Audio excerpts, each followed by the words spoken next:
if you want innovation for rural India or for India in general, you need a lot of experimentation. For experimentation, you need to allow failure.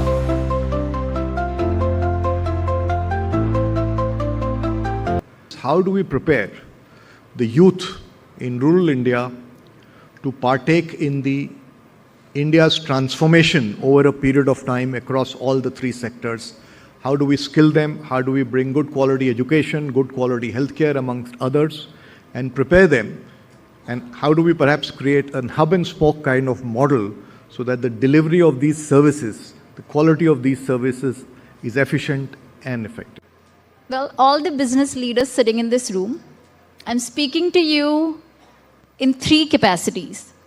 One, as a person who grew up in Khargone, an aspirational district in Madhya Pradesh, with strong roots in rural Bundelkhand.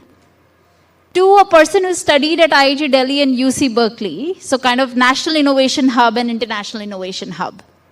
And three, as a founder and CEO of Sajhe Sapne, where young rural women are launching their STEM and management careers. They're becoming coders, they're becoming project managers, and so much more. And I'm technically speaking as the Didi in that organization. You know, the topic of this conversation is integrating rural and urban economies, how to make resilient economic futures. And my colleague Aparna asked me a very good question. How would that world look like? Before we start sharing the insights, can we create a mental visual of that world where this rural and urban economies are working hand in hand? And the best way that I can help you visualize is this conference. How would this conference look like in that world? It would look like that one conference would happen in Taj Palace and the other conference would happen under a banyan tree somewhere in Bihar, maybe in Katrasin in Bihar. It's a village in Bihar. It would happen where we'll see more diverse clothing and not just black and blue suits that, are filling this room right now. It would happen where we would have a session on rural-urban integration, but we would also have a session on the ruralization of businesses. Indian business, or Indian Inc., I would say, is sort of playing a catching-up game. We are catching up with the kind of models that the West has set up, and then we are catching up with those trends. And I think we can be the trendsetters. And part of that reason is because we have such rich diversity. Like so many wealthy nations are now putting in a lot of investment in making their colleges, their workplaces, their industries more diverse. We take diversity for granted. And sometimes we undervalue it. So, how can we become the exporters of beautiful business models which are rooted in interconnectedness, which are rooted in diverse, complex, creative challenges? And for that, I think I have three things. And I'm right now, as I'm speaking, I'm thinking about all my students who come from Madhopura in MP, Uttarapatti in Uttar Pradesh, Katrasin or Magdampur in Bihar. When they become tech entrepreneurs, when they become professionals, competent, capable professionals, what is it that they need as they're sitting in their villages growing? First and foremost, we need sincere sense of partnership.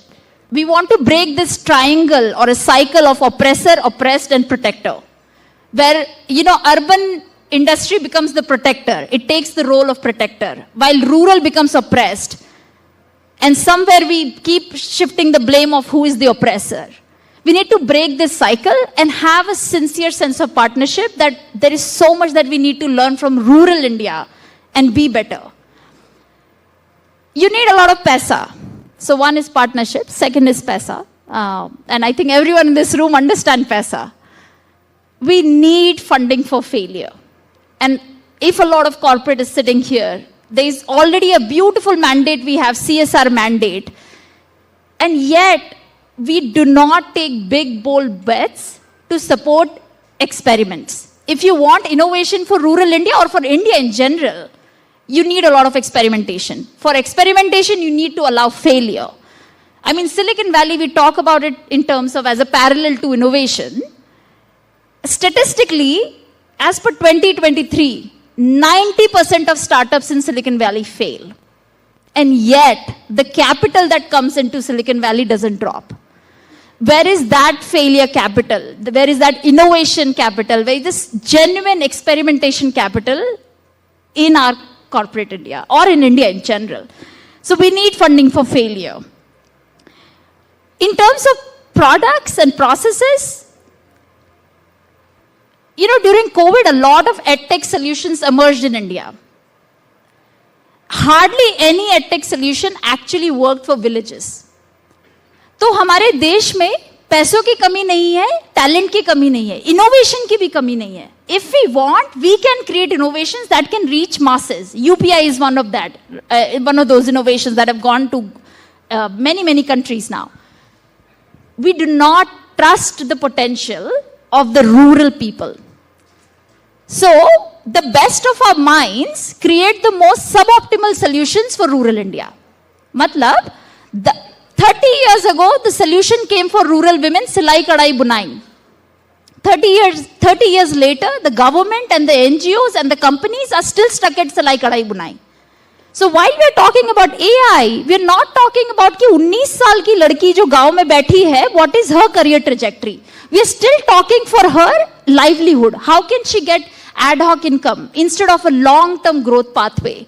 So we need to trust the potential of rural people and create products that match that potential. And the last I would leave you with is principles, the design principles. Deep humility to learn from this big swath of our country where 70% of our population lives. Treating rural population not just as consumers of sachet marketing, but actually as producers. And they are actually giving them that status of producers because they are producing a lot that feeds urban India. And the last, we need a lot of patience capital. A lot of our girls go in formal workplaces for the first time. And usually it's the startups that take them in because startups are okay with having lean processes. I imagine what would it take for a big corporate to actually tweak the process, their hiring process, to open doors for a 19-year-old girl in Bihar who knows, all the coding languages in some sense. If you do not remember anything from what I've said, I hope you remember 2 questions.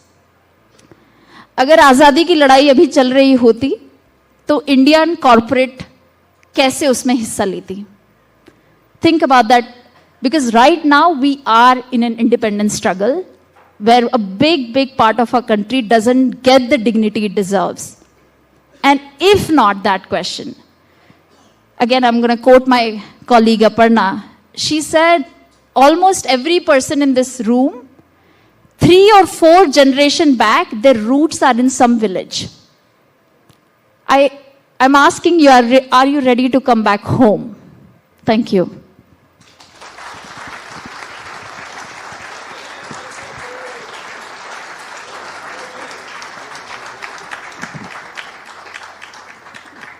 So, thank you very much for that very insightful perspective right from the heart of rural. Thank you.